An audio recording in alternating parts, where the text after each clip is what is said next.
everybody, thanks for watching. Well, today's going to be an opportune video. We just broke our belt that drives the rotary brush head on this Bissell Power Force Helix Turbo Rewind. So this is going to be a quick how to change or remove and replace the drive belt on a vacuum cleaner. Almost every vacuum cleaner is the same. There might be a difference in where the screws are that you have to loosen, but it's pretty much procedurally the same on any vacuum cleaner. So tools, relatively simple.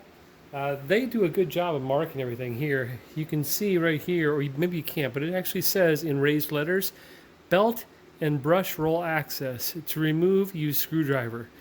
Okay, well that's the tool we're going to need. This is just a Phillips head screwdriver, and there's 1, 2, 3, 4, 5 screws. The belt that drives this thing round and round is underneath this little access panel, but it's all one attached piece.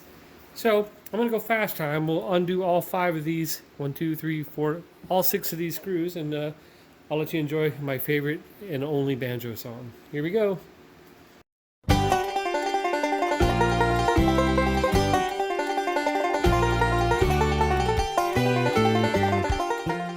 Okay, I love that banjo piece. Now the moment of truth, we're just going to see if the belt is broke.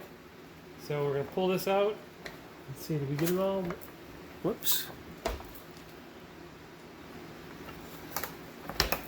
There we go. So I lifted it up to the bottom here. And here is our belt. Okay, we got lucky. The belt actually didn't break, it was just pushed off the spindle. And I'm going to zoom in to show you what I mean. My wife brought this to me. She said, I heard a loud crack when I pressed it down. So this is where the belt obviously is. And this is the part that turns the brush head. Now down here is that silver metal piece. That's what the electric motor in here spins really fast. So this has to be pulled over that, but you can't really stretch it this way. So we're going to take this off. If your belt was broken, you take this off anyway and just put a new belt on like this. So we'll pretend we take this out of the package and turn it to the side and slip it over that little silver piece, that little silver drive shaft. There we go. And now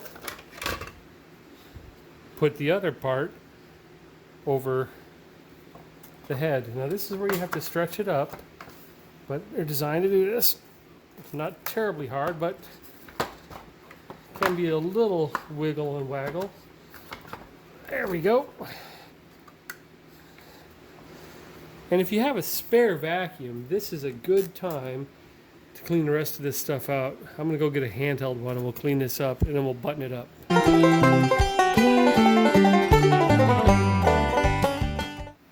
And to put it back together, you pretty much just reverse the steps. Where did this come from? One gotcha would be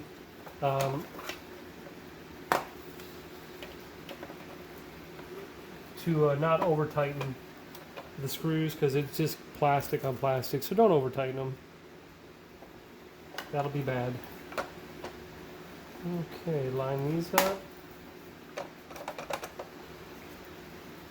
This is the height adjuster for the brushes. Okay, snap back in place. This is still under tension.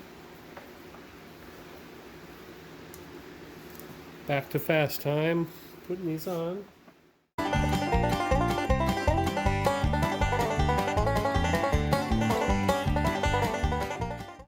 We are all buttoned up.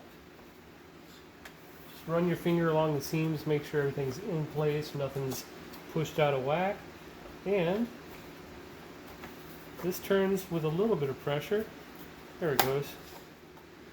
That's it. That's how simple it is to change a vacuum cleaner drive belt. Let's see what they look like. This is what they look like when you buy them new in package. They have numbers 7, 9, 10, 12, 14, 16. So it's nice to have a spare on. A 2-pack like this is going to be about $6 or $7. I'll throw in our description down below the video an Amazon link to where you can buy some Bissells. But that's it. Don't be afraid to do do the stuff yourself, get your hands dirty. Belts wear out. That's just one of the consumables of a vacuum cleaner. That's it. I hope this helps. Thanks for watching. Oh wait, let's plug it in, make sure it turns.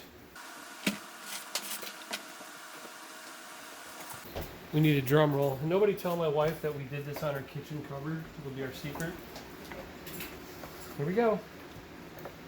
Oh, wrong button. Where's red? Where's red?